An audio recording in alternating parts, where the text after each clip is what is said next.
This this wonderful evening. So yeah, we're going to be talking about issues affecting Nigerian youths in our society, and of course, I'm going to have a guest speaker, Mr. Kennedy, the national youth leader for Labour Party in Nigeria itself. So I'm just glad to have everybody on board. Sorry, the space itself was meant to start earlier on. I'm just running a bit late. Somehow stuck in traffic, but we can't keep people waiting, so we have to keep it up and running. So, guys, please share the space on your timeline. Let's get more people on board while we wait for our guest speaker um, to join us in the next couple of minutes. While we're waiting for the guest speaker, the issue itself, I believe that we all know that when it comes to youth in our society, the youths are the future of the country. What are the issues affecting Nigerian youths today? How can we make it better? What can we do to have a better country to, make sure as a youth in Nigeria, things are on the right track? So all these things we're gonna have a conversation with the Labour Youth leader for Labour Youths in Nigeria, and of course, I would love to hear from him. I have also my brother here, Mr. Akin Tollgate, who's going to also assist and help on this space this evening. So, guys, I'm actually stuck in traffic. I'm just sitting in the car. I'm actually parked on the motorway somewhere because obviously I didn't want to let people down. So, even though I was meant to be home like an hour ago, unfortunately, some circumstances beyond my control, and it's just what it is sometimes. So, just glad to have Akin Tollgate here on board as well to assist us and you know, talk about discussions and issues affecting our youths in our society. What can we do? Look at the level of unemployment, education, the lack of inflation in our society. People are desperate on a daily basis. The Japa issues going on. What are the issues affecting the youths in our society? And of course, how can we do better as a Nigerian youths in Nigeria today? So, guys, please share this space on your timeline. Let's get more people on board, and of course, let's have more perspectives to see exactly what's going to solve some. The guest speaker this evening is going to be Mr. Kennedy himself. Looking forward to hearing from him. The conversation should go smoothly, and of course, we're all here to learn from one another as well. Mr. Kintoget, good evening, Mr. How are you, sir, today?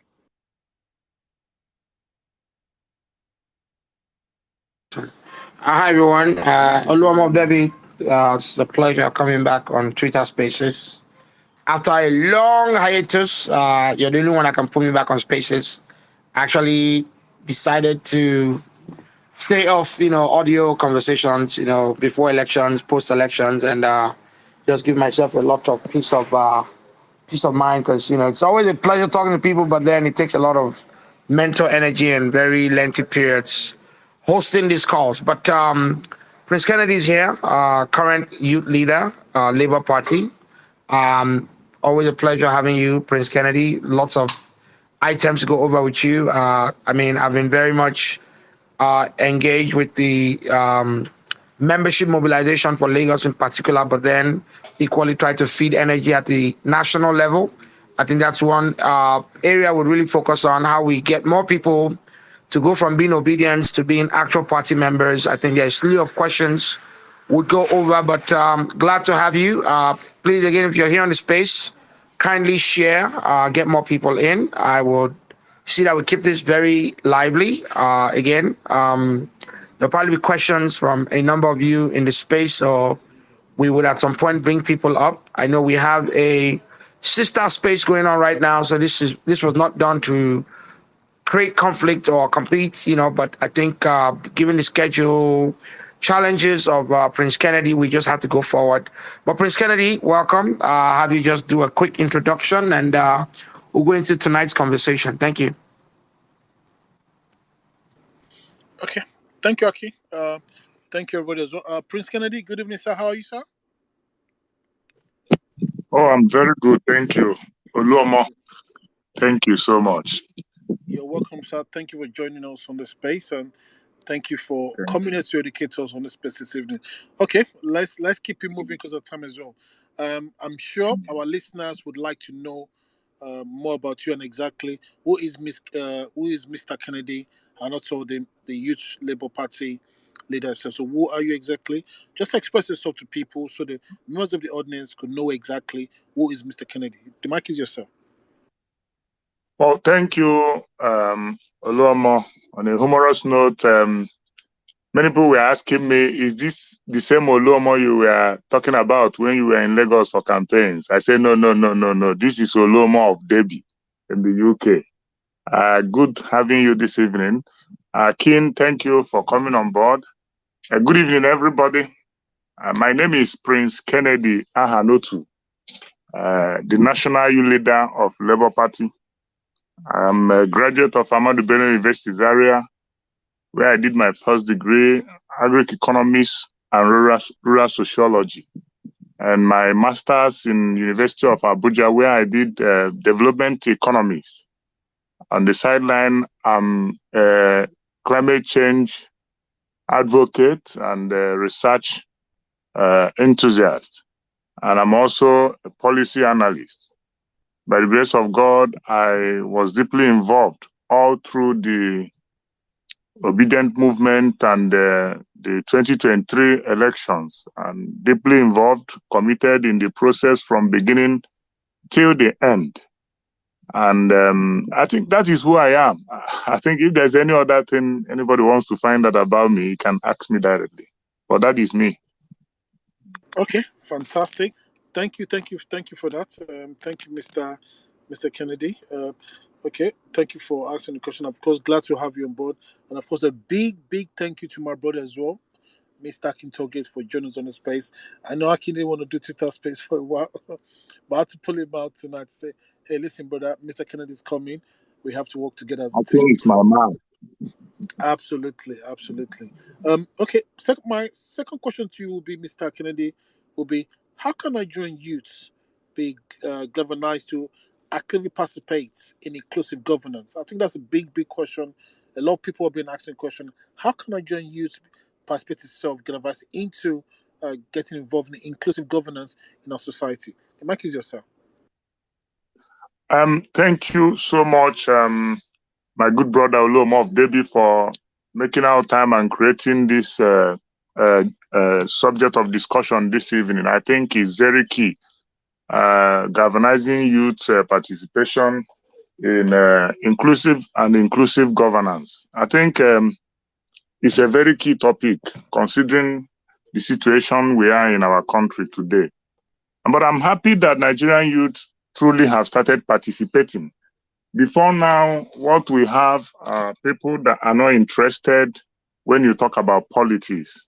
But one good thing that 2023 general election have helped us achieve was the massive entry of Nigerian youth into politics, and this have really is inspiring, because from the time of registration to the time of voting to all the processes involved in this election, I saw the passion, the enthusiasm, the commitment with which the Nigerian youth took part in the entire process.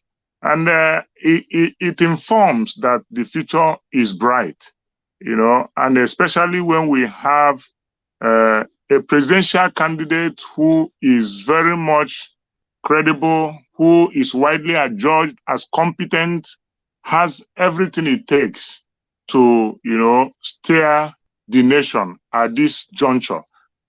Even though that the system has not been encouraging to Nigerian youths, but I feel that our starting point is the best point to start. No matter how anybody feel, Nigerian youths have made a mark with this 2023 general election. Nigerian youths have shown the world that the power of their nations is in their hand. And we took over Nigeria within 8, 6, 7 months. We took over the space. Many of them accused obedience that they are just 4 persons tweeting in a room. But they really proved to the world that 4 persons in a room can do wonders. So I think that what we need to do is now begin to look at the gains, the losses, the challenges. How far did we go? Where did we get it right? Where did we get it wrong? What about political participation? What about political management and leadership involvement? You know, if we actually take over the entire political parties in Nigeria, I think it will be fair. That means that no matter what, we are not going to lose out. That means no matter what, the Nigerian youth must be at the goalpost, must be at the pole post in terms of taking over leadership. So what I think is that since we are still watching the judiciary, I think it's now time for Nigerian youth to begin to count their gains with the past recently concluded, not yet concluded because we are still in court. We still hope that the judiciary will do the needful. But I want us to start now to now begin to get ourselves together. This is not time to begin to run away from politics because of the few disappointments that we saw. You know, this is the time to now begin to engage the system. This is the time to begin to stand up and speak up when policies are mentioned or marshaled out. We come up to look at the pros and cons, the dot the I's and cross the T's of those policies to make sure that this is actually the policies that will be good for the generality of Nigerian citizens. Not just that we're going to feel disappointed because of the failures of the system with respect to 2020 general election, we now start to withdraw. No, this is not the time to withdraw. This is the time for us to actually beat our hand on our chest and say, yes, we did it. We have achieved great feat in 2023 general election. And inclusiveness must start with political participation. I think Labour Party have made it easy for the obedient, you know, and I think it was a perfect match. Obedient movement, the marriage between obedient movement and the Labour Party is a perfect match because when you look at the philosophy, the manifestos of the Labour Party, you discover that this is a political party that is established for the workers, for the common men, for the youths, for the women, for the downtrodden, for people with disability, for the blind, for people that doesn't see very well, people, all manner of people that don't have, that doesn't end up to the minimum wage according to the country policy. These are the kind of people that the Labour Party were established for. And truly, this is a political party that believes in the core values of social democracy.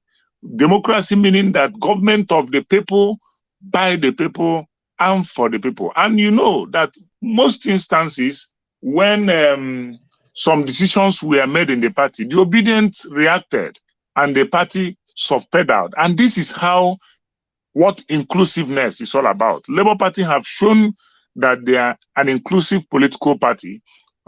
And again, it is also important we understand that inclusiveness here does not mean that we'll sit on the fence and wait for people to call us. Since we have started this movement, and first and foremost, I think I have made a mistake. I should have started this explanation and this meeting by sincerely appreciating all the obedient youth, every man, every woman, every person that were engaged with this process. You know, we may never understand the extent of the impact we made in Nigerian politics. But those of us that are around, that are here in the country, that have seen the rottenness of the system, can attest that for the first time in Nigeria, a movement came, movement of the young people, movement of the people that feel they must repair their nation. A movement came and made an impact in Nigerian political landscape.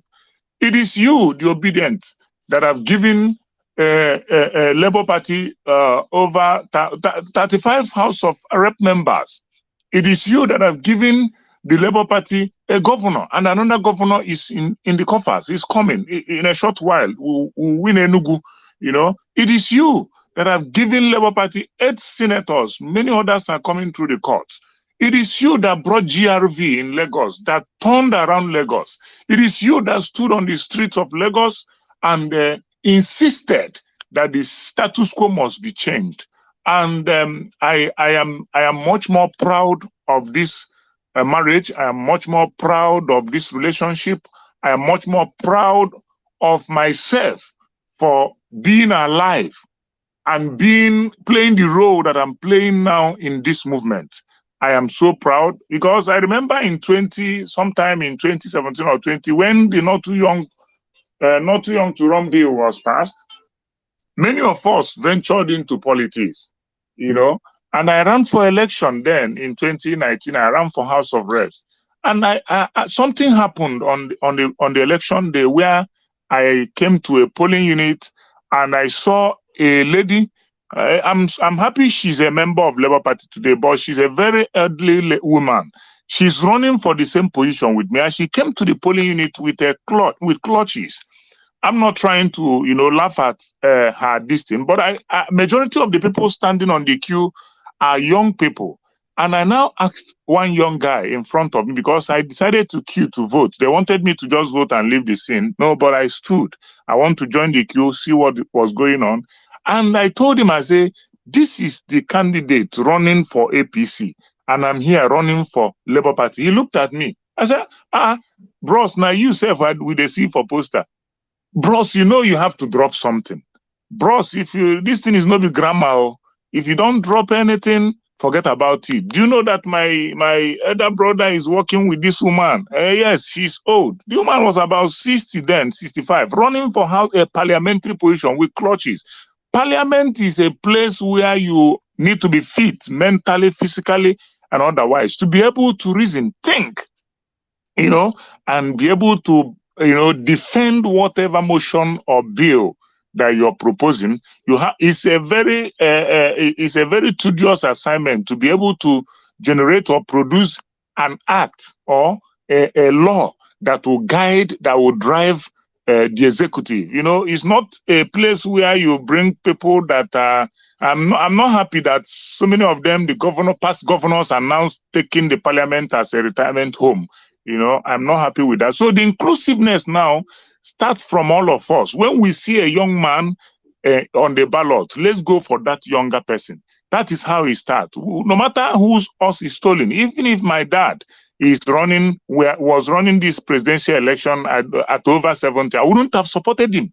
When I have somebody like Peter Obi, there were so many meetings I attended where people were trying to, put across why this, why that. I told them, no, if a graduate, a professor, will be able to vote for somebody that his educational background are in question, what does that professor want? Is it after you vote such a person, you still go back and begin to enjoy the strikes and the unbalanced academic calendar? You see, so the inclusiveness is that we, the youths, have to come into party leadership position. How do we do it? You don't do it from the sky. It's simple. Participate. Ask questions. Where is my ward? For some of us that are here, ask questions. Where is my ward? Where is my polling unit? Where is my local government? Who is the ward chairman? Can I contest? Can I become the ward chairman? Can I become the local government chairman? Can I become the state ESCO? Can I become a member of the National Working Committee? How do you achieve this? You start from the crash. For example, they didn't just select me because they love me to be playing the role I'm playing today. No, I was a one-time secretary of the party at area council, Abuja Municipal Area Council, local government secretary of the party. From there, I became a state officer of the party. From there, I became ICT director of the party. From there, I ran an election in 2019. From there, I was invited to the Akwanga Convention in 2019, June. It's exactly 4 years now. I was invited. And then I was elected into Deputy National Secretary of the party. After my election, I continued to work and participate in activities of the party. And again, when our former national leader had an issue, he was asked to step aside. And the party looked inward and saw the passion with which I was working. They said, come and act in this position. And sincerely, that opportunity have opened me up to several engagements, several opportunities, and I'm happy I'm playing the role today. So the inclusiveness is all about we, the youths, understanding ourselves, asking ourselves good questions. What have we achieved? Massively, we have achieved with respect to 2023 general election. Then, how do we move forward from here? Obedient movement is a movement, but it's not a political party. For us to sustain it, we must engage government. Even when our president is finally declared, we have to engage him. It's expected that we ask him questions. It's expected that there is what we developed during the campaigns, Youth Charter of Demand, which we presented to the president, our presidential candidate, Mr. Peter Obi. That Youth Charter of Demand was supposed to drive the policies around the youth, around young people, both home and in the diaspora. For example, why won't our brothers and sisters in UK, in Europe, not vote when they have when they should be able to vote from wherever they are? And they send them money into the country through remittances. They send money to their wards here in the country. Why is it that they cannot vote? It was embedded in our Youth Charter of Demand that our people in the diaspora should be allowed to vote. And His Excellency was happy to receive that our Youth Charter of Demand, and he made a pledge that even if it's not immediate, he must be able to achieve it within the next 4 years to make sure that our people in the diaspora, we create, on how they are going to participate in the electoral process. These are all part of the inclusivity we are talking about. So and again, I don't want us to lose hope or lose track. No matter what, I'm happy each time I get close to His Excellency Mr. Peter Obi, because the level of his motivation, is very, very inspiring. When I look at him in court, sometimes I begin to get motivated and inspired and encouraged, because you don't see any atom of discouragement around him. He believes that we won this election, and he said that he's going to prove it to the world. And we are proving it to the world on a daily basis. I'm sure people are following up with what is happening. So we need to engage the government. No matter what happens, we need to engage the government. I'm happy with what we are doing. When all these political men, high class men, I call them, when they commit 1, 2 things, you see on social media, their houses in London, their children, all these things are projected on the public domain. You see them begin to retrace their step. They begin to, manage themselves. They begin to do things differently. Now, look at Lagos. The current governor of Lagos State had to walk on the street, had to go to the malls, had to live a simple life when he was running for the election, because GRV came with a new system. Peter Obi came with a new order of street credibility, political street credibility. That was what I called it then. You saw everybody went to the street. So thank you, Mr. Kennedy. Yeah, just round up the question for us, please, sir. Yeah. So no, I don't think he needs to round up. I think he was really getting into a lot of details, which I think people would appreciate. But if you don't mind me just spinning a few things you said. So you talked about engaging Prince Kennedy. And let's talk about governance at the foundation level of where Labour Party has made a strong mark. 38 House of Rep members and federal. I don't want to go into states because our state interests are different. What we want in Lagos, different from what people want in Anambra to what they want in Abia. So as a political party, looking at the youth impact with getting Labour Party, the successes they scored, what are some policy items that Labour Party has defined as part of its foray in the 2022 elections? How Rep members going in, are there any bills that are particularly of importance to Labour Party that we will be asking the House of Rep members to sponsor? Yes, yes, I think this is a very good question, Akin. Number one, you remember the mantra of our election, from consumption to production, and this has a lot of acronyms. It has a lot of things attached to it. For example, we have met since their victories were declared. We have met with all our elected legislators for at least 7 times. We've met with them as a party and with our presidential candidate, where we dished out to them areas of concentration.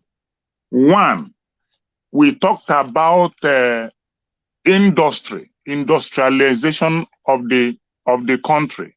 Is a very key area that we must begin to push policies, push motions, push bills to make sure that the country is well industrialized. We don't have good industries. We don't have industries. We don't produce anything in Nigeria because we lack the equipment, we lack the infrastructure, we lack we have raw materials, but we don't have the infrastructure, the equipment that is needed for us to be a productive country. So their motions, their bills are geared towards industry. Two, we looked at education. You know, education in Nigeria seems to be kind of theoretical. We are going to push bills and motions, policies that we bring about practical education, vocational education. And this is a very key area when you want to become a productive country, because you need people that are skilled to be able to work in those industries. We also looked at women inclusion in governance. The Labour Party is going to be pushing for bills and motions that will increase women participation in governance and in politics. We also looked at areas of youth engagement and involvement, not just what they call it in the past is empowerment, where they just constituency project, somebody will just get training and say youth training empowerment for poultry production, and they just give them 500,000 to go and start up business. No, this is going to go beyond that. It's going to be beyond just training the youth to go and start poultry farm or piggery or snary or what have you. Our policies are geared towards true youth involvement and engagement in governance, where we'll now begin to say that so percentage of the offices in government must be for women and youth. The Labour Party are going to be pushing such policies, such bills and motions. And again, the issue of the economy and how it affects the citizens are one key area that the Labour Party are also going to be pushing bills and motion towards. You know, His Excellency have said it, that Labour Party legislators are going to be very different from every other legislator, and you will see it from 2024 budget when there will be budget defense. You will see how our people are going to scrutinize that budget, because there is a tradition in the parliament where projects of 50 million are escalated that is going to be done with over 200 million. And the balance is found somewhere cooling in people's pocket without being used. So Labour Party legislators are going to be, pushing for some of these policies. There are many more to it. And the party is set to, engage them on monthly basis. Whenever, another aspect of it is that any motion, any bill, any policy that is being debated on the floor, they must bring it back home. We must have a town hall around it, know what the people want about it. This is true representation, not just that they will sit down in the chambers and decide on something and they are lobbied and they pass it into law. No, our members will come back, will do a town hall with it and ask questions, ask people their ideas about that particular policy before we make our position known through our members. These are some of the few areas of concentration when you talk about practical participation in the parliament with respect to our thanks. elected So officers. great response there. So one more thing. And Oluomo, Dr. Lola, thanks for joining. Glad to have you on board. So let's go into real politics, because again, I'm not just having you here to talk surface stuff. There are a lot of things that have been bothering obedience as part of the successes we've scored. Obviously, we're in court, judicial panel, hearing sort of the petitions from the elections from Peter Obi. Equally in a number of states, like you equally referenced, there are few seats that will get back that would score our figures in the reps from 38 upwards as much as 42, 44. I'm hopeful that we get the judgment written in our favor. Obviously for PO, let's hope that the evidence, the testimonies allow the judges to do the needful and make Nigerians proud. That aside, let's talk about real politics. Youths have done a lot of work, giving the party oxygen, and then you start hearing a lot of discouraging conversations from people in the opposition. Oh, you have politicians that basically rode the wave, came to Labour Party, got an easy ticket for a fraction of the cost compared to what it costs in APC or PDP, rode on the emotions and the energy and the aggressiveness of the obedience. Many would even accuse and say, you don't even know the name of the House of Reps member you voted, but the person won. Now watch them decamp. What are things that you've seen that makes you feel like a Reps member who, again, whether it's true or not, rode on our wave, will find it easy decamping? And if they decamp, as the youth leader of Labour Party, what are things you would do, or what does the party do? I want to talk politics, so help me here. But go ahead, sir. Well, Akin, thank you so much. And I know one thing I acknowledge about one of the successes of the past parliament is the passage of the Electoral Act 2022. This Electoral Act have really helped our democracy. This Electoral Act, in fact, do you know that after they passed that Electoral Act, they now realize that they made some mistakes by not protecting themselves. Before, during primaries, these statutory ESCOs and statutory delegate and non-statutory and ad hoc delegate issue, became a problem that, before you even win primary, you must have spent a fortune before you win primary, because the numbers of the delegates used to be very voluminous. I think you saw during the presidential election, most political parties, even their delegates were just 700. Like our own was like 300 or so. It was below that, So, and the Electoral Act also have made it difficult for anybody elected on any platform of a political party to just walk away like that. No, because it is believed that the mandate is not your own, it is the party that people voted. The party believed in Labour Party because of the candidacy of Peter Obi. We had a good market. We had a good product. We have come to the marketplace with one of the best products around the world. People bought into, keyed into the Labour Party. If Peter Obi, I'm being sincere here, I'm a young guy, I'm a young person. I think my generation, I have to tell my generation the truth.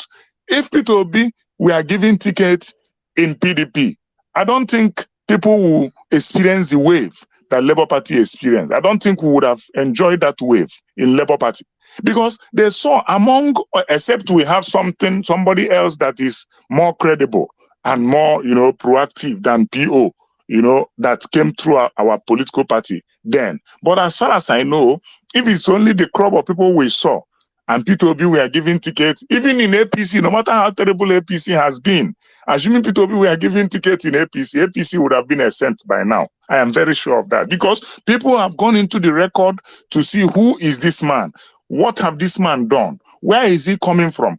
Comparatively, among the class of people running for this election, this man stands the best to drive the country forward. So I think as a national leader of the party, I will engage all of them. In fact, I'm happy that many of them have started engaging with me.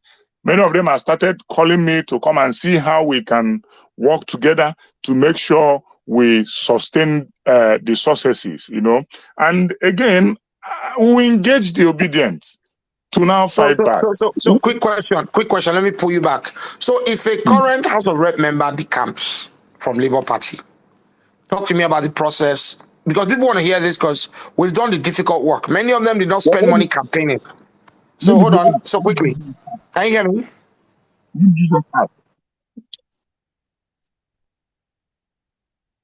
Hello? Can you repeat the question?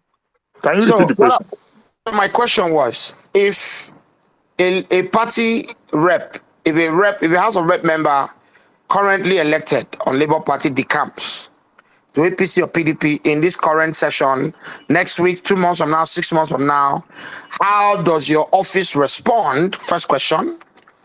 How does the party leadership, excos, respond?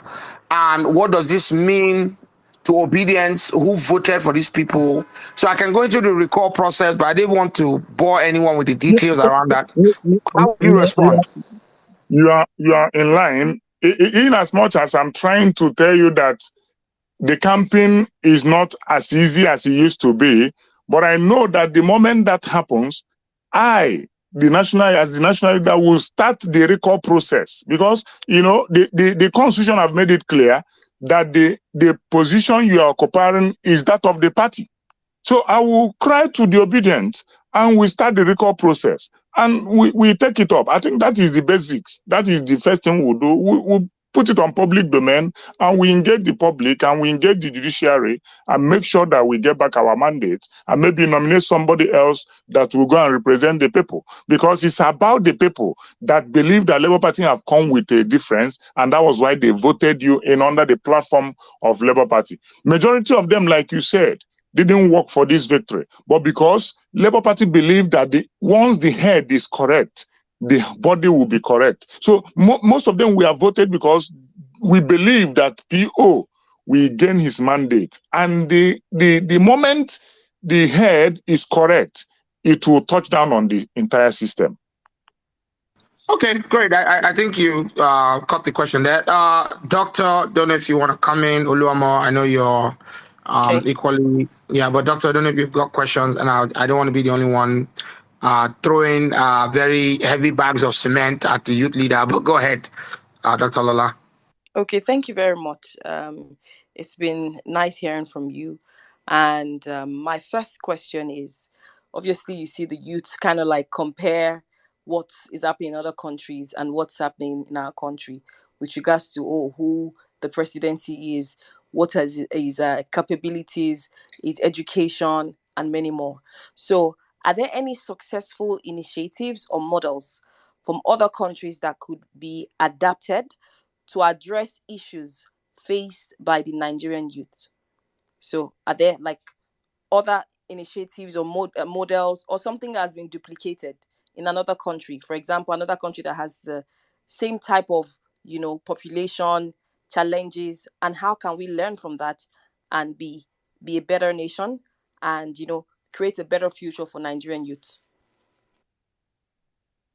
Well, thank you for this. The Labour Party is an international political party, and what we do is to also see what our counterparts around the world are doing, and we copy the good ones as it will work in African continent, because also understand that the culture, the values, the norms here may be different from what we have in the US, in the UK, in Asia, in Europe. It may be different. So our culture have shifted some of the implementation plans. The way it's been implemented in Europe is not the way it's going to be implemented here. For example, you see the education in the north, where people are talking about haram, where people are talking about haram, no education, no Western education. In the south, people are welcoming education. You see, but in the Western world, there is no part where education is being rejected. So some of these models, like you said, we have several models, we have several initiatives based on our study of foreign and international democracies. other countries' democracies, yes, but it's not something we are expected to implement in total because of these differences I've just mentioned. But I believe that there is nothing wrong with trying something new, which is what the Labour Party, the next phase is for us to engage. For example, what I intend to do is now start engaging youth leaders of Labour Party in other countries, in Brazil, in UK, in Germany, all these countries where we have Labour Party coming up strong. I'm starting a process of engaging them, engaging the youth leaders. How are they doing it?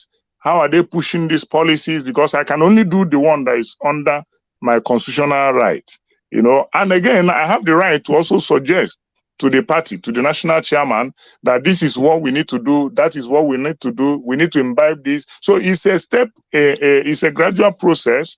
The Labour Party have been motivated to start up this process now, which other political parties have not been doing. So we've not started it, but we are just starting it to engage other climes, other nations, their democracies. How is it working and how can we incorporate it in our local system here? So I can't say that we have tried something done in UK, we have tried something done in US, no, but I think that is the direction we are going now. Of course, that is part of this engagement, to share ideas. How is it done in the UK? As I'm talking to you, I have my pen and my notes, because I'm not only here also to be speaking and for you to be listening. I'm also here to get some points and ideas on how to move democracy forward in Nigeria, you know, based on what the project we've started in 2023 that have yielded quality results. So we'll be working on that and begin to, I've started looking at other, I've started even engaging the UK Labour youth leader. I've started engaging them in communication. It has not been very cordial, but I feel with time we'll get used to each other and now begin to learn some of how they are doing their things there. So please, just bear with us. It's a gradual process. Not the gradual process like the Nigerian politician used to say. We in the Labour Party are young professionals. All the leaders are ready to learn, except those that believed and belonged in the old order, which the party have equally fished out now. The party is set to learn. The party is set to partner. The party is set to collaborate. That's all I can say about that for now. Thank you. Thank you very much. It's certainly something that is actually practiced in the United Nations, system of government, where a country can actually adopt another country or partner with another country that has something. Maybe the area of specialization is maybe space science. For example, the Saudi government is partnering with the US government. It could be education. They could send their experts. They could look at the blueprint of how things are done and kind of like deliver it in another country. So that's absolutely, fantastic if we can have that brought to a reality in Nigeria. So my next question is, what role can education and skill development play in empowering Nigerian youth for an inclusive governance? So basically, obviously, education is very important. Skill development is also very important. However, I've seen situations where they say, oh, my president has a list of certifications. Your president has nothing to offer because of this, because of that. We need to create a framework where education is very top notch and skill development also is something that is heavily funded, and it's because all of this is required to actually build the economy and ensure that our country, Nigeria, is quite diverse, but we need to be diverse and inclusive. So what role can education play, education and skill development play in the empowering of Nigerian youths for an inclusive governance? There is no nation that will be better without quality education and quality skill development. In fact, any country is as good as the educated people they have. Before now, I think Nigeria started well. Our education system was very robust, and that is why you see most of our doctors here, when they run away from this country, they become the best surgeons in the world. The only area where I feel we were lacking behind was the area of skill development. We have polytechnics, but we lack industries where they do this industrial attachment and practicing. They do their best, the classroom work, but in terms of practice, they lack it. And that was why I said that among the policies and the bills, motions that the Labour Party legislators are going to be pushing in the parliament are geared towards, empowering the industrial sector for us to have good industries where skill development will be at a very high rate. Because it's not just about going to polytechnic and learn how to cut iron without knowing how to join iron. It's really funny when you go to some of these our polytechnics, when you see what they do there.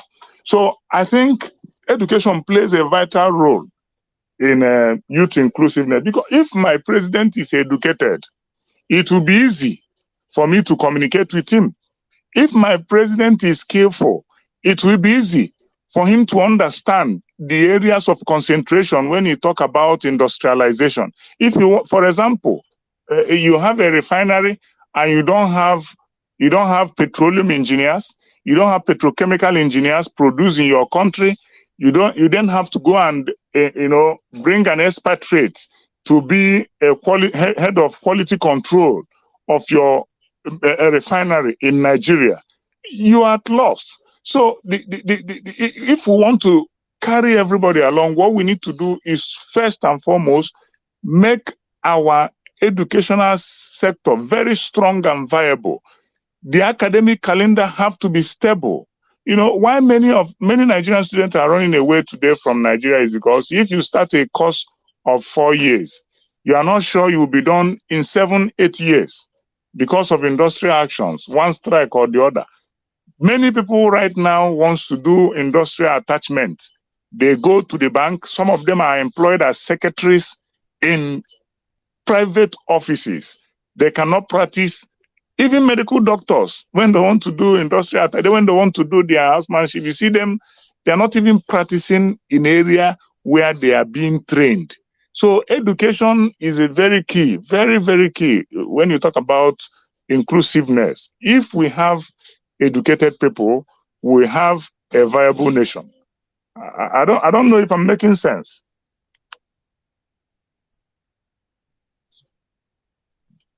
Can you hear me?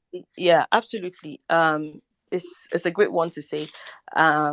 So I like to put a bit of banter in what I say. So for me as an education specialist, and obviously in the future, I'd love to be a minister for education or maybe a minister for foreign affairs and many other things.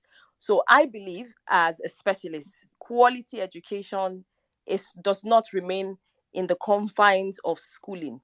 So when you say quality education, it has to be education that is relevant to the developing world, so that, for example, apart from in the universities, I've seen people who read computer science who have never seen a computer throughout the years of them going into university. And I've seen people who have gone to AppTech for trainings. They don't have a degree, but maybe their parents were able to fund, and from there they were able to make out something for themselves and earn even more than a bank manager.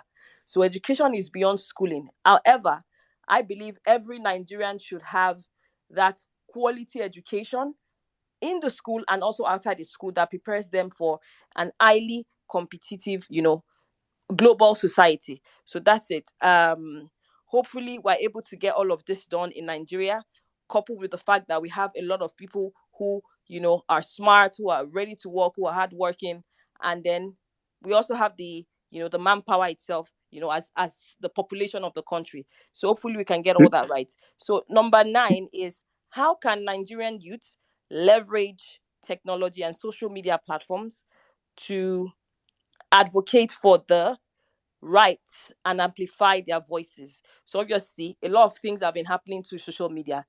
They've been able to see that social media is a powerful tool, with Labour Party coming up, with Peter Obi being, that popular, and people are able the man that doesn't have a voice, and things can happen, especially, for example, with police brutality, with a lot of things happening in governance, that the governor of Lagos State or the president can quickly act on something once it goes viral. So social media obviously is one of the strong tools that needs to be supported. So how can Nigerian youth leverage on technology and social media platforms to air their voices and talk about their rights? Thank you. I think Nigerian youths are already doing well on leveraging on technology. For example, it's this election that made me to even know about Twitter Space. And I'm sure Twitter Space didn't just start. So some of us are even using phone in Nigeria here without knowing the facilities and the benefits of that, and what we can benefit from the gadgets we are using, And I'm happy that look at it today that I'm engaging people. I'm not seeing them; they are hearing my voice from all over the world, And these are one vital achievement that this election have equally done by proving that technology is the way forward. And this also have shown that we can even vote from any part of the world. So I feel that Nigerian youth have to continue to improve on their usage. I think they're already leveraging on it. Whatever that happened in court today are already on social space. People have already known what happened today in court. The appointments, the rascality that is already going on in the government, people already know. Because the moment it's happening, somebody somewhere is tweeting, is Facebooking, is WhatsApping. So sometimes in the past we used to believe that there is more destructive than it does good to our system. But I feel it gives more credibility. It is more useful to the system than people think is destructive. So we're already leveraging on it. What we need to do is to keep on improving. For example, during the COVID, you saw how Zoom meeting took over the space. People now started thinking about Zoom meeting. Instead of physical workshops, you see people do Zoom meeting, even do presentation via Zoom. People now defend their thesis and dissertation through Zoom. So I think we are coming up, we are leveraging on it. All we need also to leverage on it more are in the hands of the government. For example, internet spread. How many places do we have internet in the country? And these are areas that government have to now come in to improve the system, spread the internet, make it affordable for people to be able to subscribe and use. Thank you so much for this.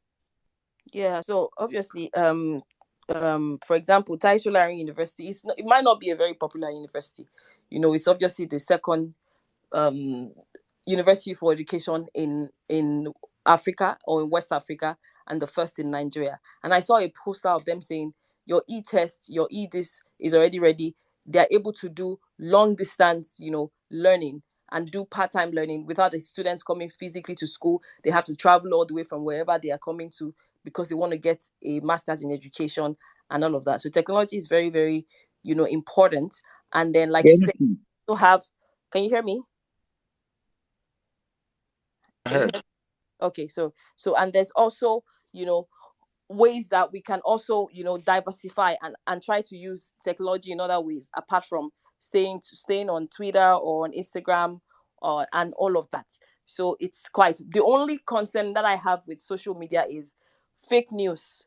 A lot of things have been especially during the election, some people will say this and some people say that, and then fake news mixes with the real news, and then maybe the other party is trying to make up something and all of that. So if that can be properly regulated, and we can find real things happening, situations without people being misled through the social media, and hopefully youth can also leverage on technology to see that they can acquire skills.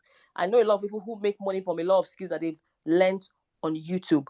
I hope the youth understand that being on social media is beyond coming to Twitter to drag people and do all of that. And I hope the government can also emphasize on that. So my next question is, okay, so I'm going to give the mic to Mr. Aki now. Thank you so much for giving the mic. So I'm going to pass the mic back to him, and then I'll take it back later.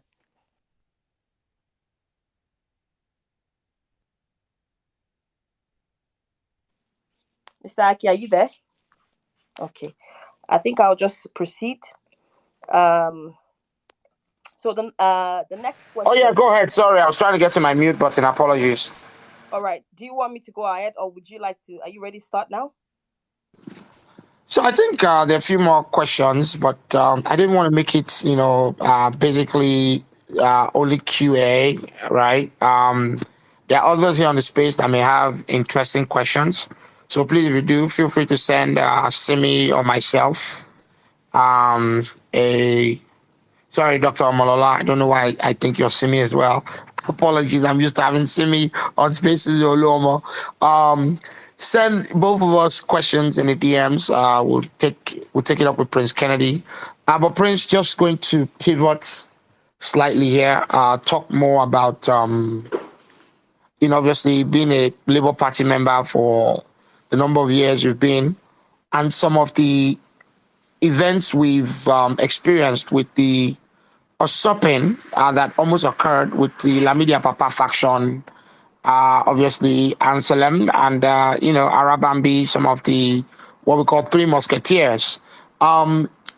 Looking forward to the future, do you feel like we're going to expect any of that circus show like we've seen, or is that the end of it? And I'm being very, very raw with my question here. Well, what we don't have power is to predict the future. But the present, we can say things about it and we learn from the past. What I know is that as of today, the Labour Party is stable and the Labour Party is one. And we have people of like minds working together now. I don't foresee us having such kind of experience that we had in the past. I'm sorry for what happened. Like I kept saying on television, these were people that believed in status quo. These were people that like engaging in transactional politics. And it's good we understand this, that politics is not meant to be transactional. Politics is supposed to be an ideological kind of thing. It's a principle that you have to believe in. For example, some of our guys out there, you know that if you're a Democrat, you're a Democrat. If you're a Republican, you're a Republican. So we watch out for ideas coming from Republicans. And during the election, you look at those ideas, will it match with the expectation of the country at that point? If it will match, why not? We go with it.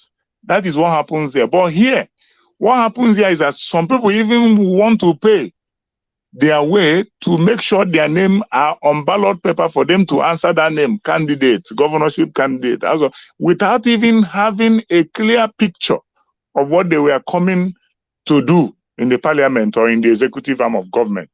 You see? So when they lose primaries and some of them make money through litigations, just like Arabambi, I'm sorry, he makes money through litigations and he always wants to, push himself towards that direction. So if you give him an opportunity, he's ready to take you on in the court for years. These were the kind of people that came close to the Labour Party. And because Labour Party has been there, nobody believed in the message they've been preaching. Nobody wanted to listen to them. Nobody wanted to give them a listening ear. Sometimes they win just one parliamentary position. Even after the governor, we produced Mimiko. After then, we produced Oshimole, and he ran away and joined the ruling party because political party management in Nigeria is also very, very expensive. So this have opened up the system for some of them to now engage in transactional politics. But I think recently, young people, professionals now started having interest in politics. And I think in the nearest future, we have more professionals in political leadership and management than the business kind of guys and the transactional kind of people. So I don't foresee what happened in the past happening again. In fact, we are also very embarrassed. Me as a young person, I was so much disappointed because I kept seeing some of those their antecedents, some of those their illicit engagements as we were pushing. But maybe the system were kept swallowing their excesses while we are on the election process campaigning. The system kept swallowing their excesses and what they were doing. And even some of them that we are accusing Abure are the most corrupt people in the system. For example, the former legal advisor, Kimbade, knelt down severally in the NWC meeting to apologize to the National Working Committee for fraud, forgery. Not even considering that this one they're accusing Abure, there is no evidence, but his own, there was an evidence, and he knelt down to apologize. These were the same set of people that came out and they are now trying to accuse a man for shifting from the status quo. Julius Abure, when he took over office, he made a pledge that this party will not remain the same. And some of us that are progressive, some of us that are young, that are into leadership development, we moved with him. And some of them that are into transactional politics couldn't accept it. And that was why the system have to push them out. So such thing will not repeat itself in the future. I'm not foreseeing the future. I don't know what will happen, but I believe that with kind of people we have now and with how coordinated we are becoming on daily basis, such kind of thing will not happen again in the party.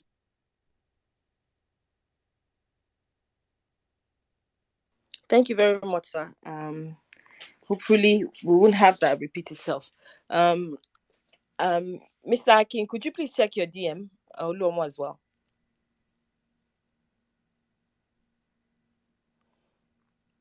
So I'm going to be adding a few. All right, I'm doing that. Sure, okay. I'm doing that. Yeah. Are you going to continue? I'm going to be adding a few speakers. 3 Yes, of them. go ahead. Let's bring more people up. Let's do that. Okay, Thank you. They can ask their questions. So I have Peter Obi joining first, and then I'm going to add Sweet Mary and Chukudi. So please, the mic is yours, Peter Obi. Okay. Is it okay? Am I audible? Yes, please. Okay. Good evening, everybody, and thank you for having me. I won't waste much of your time. Yeah. So my question for Prince Kennedy is this. I really like your comments and your analogy towards sanitizing the Labour Party.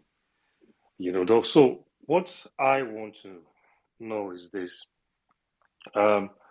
First, most of us that have not been really deep rooted in grassroots politics, we don't know a whole lot of things that people who have had the experience. But based on this obedient movement, we've had that courage, that determination to actually think that okay, we can make a difference. So my question is this. So before the previous national youth leader, who was contesting for a senatorial position, but was also a national, was going for 2 office positions that was eventually withdrawn. And also then now but I have no knowledge that there's a new one already. So I'm just getting this knowledge now. So my own is that how is Labour Party making sure that those people like who are really, really dedicated to the movement without being compromised, how is Labour Party making sure that they have those people in most of the offices? That is one question. And then also, if you are a registered Labour Party member and you registered online, let's assume you register in another state, but you want to go back to your state and contest for a political position. So what's this transition process like for those who don't have any knowledge of it? And that's 2. And then the third question is this. Then, now, what now I like what you have what you have said about the about the use of technology